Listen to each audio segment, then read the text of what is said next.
ఇంకొక కీలకమైన విషయం ఏంటంటే మీరు సాటిస్ఫైడ్ ఉన్నారా ఈ రాష్ట్రము బడ్జెట్ కేటాయింపులు పరిపాలన అన్నింటి మీద? ఎవరికైనా సంపూర్ణమైన సంతృప్తి అనేది ఉంటుందా? ఉండదు.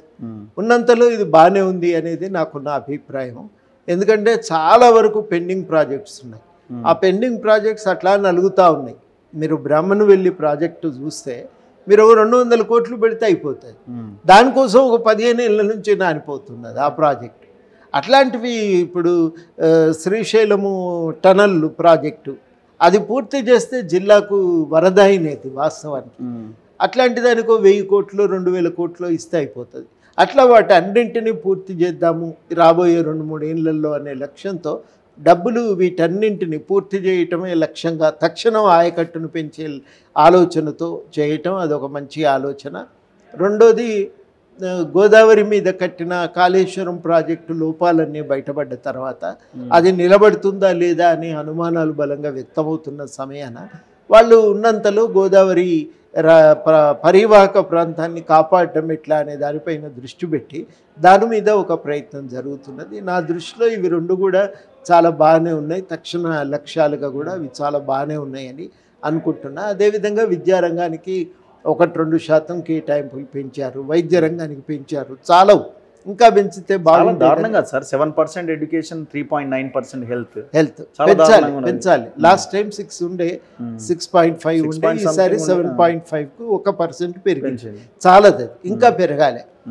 అట్లాంటివి కోరికలు ఉన్నాయి మాకు కూడా. కోరికలు కాదు, చాలా కాలంగా మనం చేయవలసినటువంటి పనులు పరిపూర్తి కావాలంటే పెంచాలి. 15% ఇస్తే బాగుంటుంది అనేది మేమందరం అనుకున్నాము ఒకసారి. రెండవది వైద్య రంగానికి కూడా పెంచాలని, దానిపైన ఇంకా ఎక్కువగా చర్చ జరగలేదు కానీ ఆ ప్రయత్నం కూడా ఒకటి సీరియస్గా జరగవలసి ఉంది. ఉపాధి కల్పన మీద క్యాలెండర్ అనుకున్నాం, జారీ అయింది. ఆ క్యాలెండర్ ప్రకారం భర్తీ చేయడానికి కావలసినటువంటి కేటాయింపులు కూడా వాళ్ళు బడ్జెట్లో చేసుకున్నట్టున్నారు. ఇవన్నీ బాగానే ఉన్నాయి. ఇంకా కూడా కొన్ని వ్యవసాయ కమిషన్ ఏర్పడాలి, వ్యవసాయ రంగ అభివృద్ధి కోసం, ధాన్యం కొనుగోలు కోసం ఇంకా కొంత నిధులు రావాలనేది ఉంది. ఉన్న నిధులు ఇప్పుడు రుణమాఫీకే సరిపోతాయి. రుణమాఫీకి, రైతు బంధుకు, రైతు భరోసాకు సరిపోతాయి. ఇంకా దానికోసం ఎట్లా అనేది అది కూడా ఒకటి ఆలోచన చేయవలసిన అవసరం ఉంది. ఇవి నా దృష్టిలో కొన్ని పరిమితులు ఉన్నా మొత్తం మీదనైతే బడ్జెట్ అనుకున్న లక్ష్యాల సాధనకు ఉపయోగపడే రీతిలోనే సాగుతున్నది. ఇక మనం ఇప్పుడు అనే పరిస్థితి కూడా లేదు, ఎందుకంటే అప్పుల భారం బాగా నెత్తినబడి. కేసీఆర్తో కంపేర్ చేసుకొని బెటరే ఉంది అనుకుంటే మోసం అవుతుంది. అసలు పరిపాలన ఈ రకంగా ఉండాలి అన్న దాంతో మనం బేరీ చేసుకొని కంపేర్ అంటే అక్కడి నుంచి మనం ఒక మార్పు దిశగా ప్రయాణం అయితే చేస్తున్నాం, అంత మేరకు బాగానే ఉంది. ఆ మార్పు ఇంకా వేగంగా ముందుకు పోవాలి. ముందుకు పోవాలంటే మరి ఉన్న పరిమిత వనరుల్లో ఇప్పటికి రుణమాఫీ ఒకటి తినబెట్టుకొని అవి చేయాలంటే కూడా కొంత కష్టమైనదే.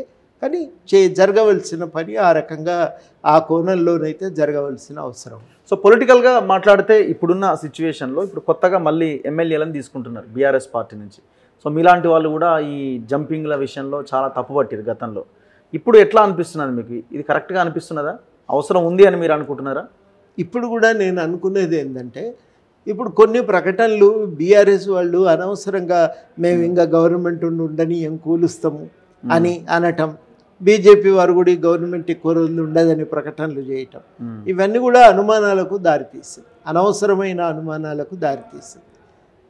ఈ నేపథ్యంలో తమ ప్రభుత్వాన్ని నిలబెట్టుకోవటానికి తాము ఎమ్మెల్యేలను కొంతమందినైనా మన వైపు తిప్పుకోకపోతే మనకేమన్నా ప్రమాదం కల్పిస్తారేమో అనే ఒక అభిప్రాయానికి వచ్చి వాళ్ళు ఒక ప్రయత్నం చేయటం నైతికంగా ఇదేమీ సమర్థనీయం కాదు. మేము ఎప్పుడు కూడా ఇట్లాంటి కార్యకలాపాలను సమర్థించలేదు. కానీ ఇప్పుడున్న పరిస్థితుల్లో ఈ రకమైన వాతావరణం ఏర్పడ్డది.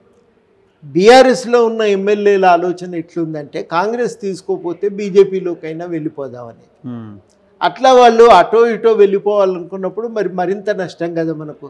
మనం ఎందుకు వదిలిపెట్టాలి, పోయే వాళ్ళని అటెందుకు పోనివ్వాలి, మన పార్టీలోకి తీసుకుంటే మనకు నిర్మాణం పెరుగుతుంది కదా అనే ఆలోచనతో స్పష్టంగా బీఆర్ఎస్ నుంచి వచ్చే వాళ్ళని కాంగ్రెస్ కూడా ఆహ్వానించడం మొదలుపెట్టింది.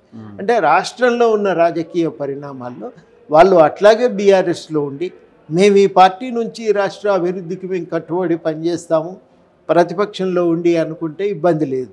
కానీ రెండు పరిణామాలు, ఒకవైపేమో ఈ ప్రభుత్వం ఉండదు, ఇది పనిచేయదు అనే ప్రచారం ఒకవైపు, ఓకే, రెండో వైపేమో తాము తమ రాజకీయ భవిష్యత్తును దృష్టిలో పెట్టుకొని బీఆర్ఎస్ పార్టీ వదిలిపెట్టి పక్క చూపులు చూడటము రెండు మొదలైంది. ఈ రెండు మొదలైన తర్వాత ఉన్నంతలో ఇంకో దిక్కుపోకుండా తమ వైపుకు తాము ఆకర్షించుకోవటం ఇలా కాంగ్రెస్ పార్టీ అనివార్య పరిస్థితి జరుగుతున్నది. అది వాస్తవిక పరిస్థితి.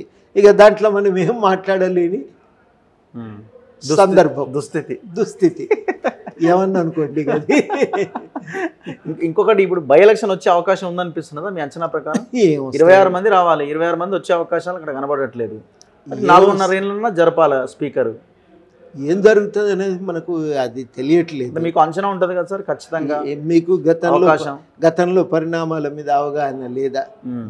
కాకపోతే ఏందో కోర్టు ఈసారి సుప్రీంకోర్టు ప్రత్యేకంగా, హైకోర్టు కానీ ప్రత్యేకంగా దీనిపైన కొంత కఠినమైన వైఖరిని ప్రదర్శిస్తున్నాయి కాబట్టి ఏమన్నా చేస్తారా అనేది ఒక ప్రశ్నార్థకమే. అది వెంటనే జరుగుతుందని నేను కూడా ఏమనుకోవటం లేదు. బహుశా దానిపైన చాలా చట్టంలోనే కొన్ని పరిమితులు ఉన్నాయి. ఆ పరిమితులను సరిచేయకపోతే ఇప్పుడున్న పరిస్థితుల్లో దానిపైన ఇంకా చర్యలు తీసుకోవటం అంత సులభ సాధ్యమయ్యే విషయం కాదు. మహా అయితే స్పీకర్కు సూచన చేయగలుగుతారు. కనుక అంత తొందరగా ఏదో జరుగుతుందని కూడా నేనేమి అనుకోవటం లేదు. కానీ చెప్పలేము, ఏదన్నా కోర్టు అనుకోకుండా ఈ విషయంలో పరిస్థితిని వాళ్ళు ఎట్లా చూస్తారు, తమ అధికారాలను ఎట్లా అవగాహన చేసుకుంటారనే దానిపైన ఆధారపడి ఇప్పటి వరకు కోర్టు తీసుకున్నటువంటి దృష్టికోణాన్ని బట్టి చూస్తే పెద్దగా మార్పులు ఏమో జరుగుతాయని అనిపించట్లేదు. మీ పార్టీ ఇప్పుడు ఇట్లాగే మీరు ప్రభుత్వానికి అనుకూలంగానో లేకపోతే సో కొంత హెల్ప్ఫుల్గా ఉండాలి అన్న కోణంలో ఆలోచిస్తే మరి మీ పార్టీ ఎదగాలి కదా సార్? ఎట్లా కొట్లాడాలా, రావాలా, జనాల్లోకి వెళ్ళాలి, ఇవన్నీ చేస్తేనే కదా పార్టీ ఎదుగుదల అన్నది. మరి ఎట్లా మాట్లాడదాం, ఇంకా సమయం ఉంది కదా, 8 నెలలకే అన్ని తేలిపోయేటి కావు కదా. Okay sir, thank you very much. So ఇది ప్రొఫెసర్ కోదండరామ్ సార్తో స్పెషల్ ఇంటర్వ్యూ. చూస్తూనే ఉండండి మన తొలి వెలుగు.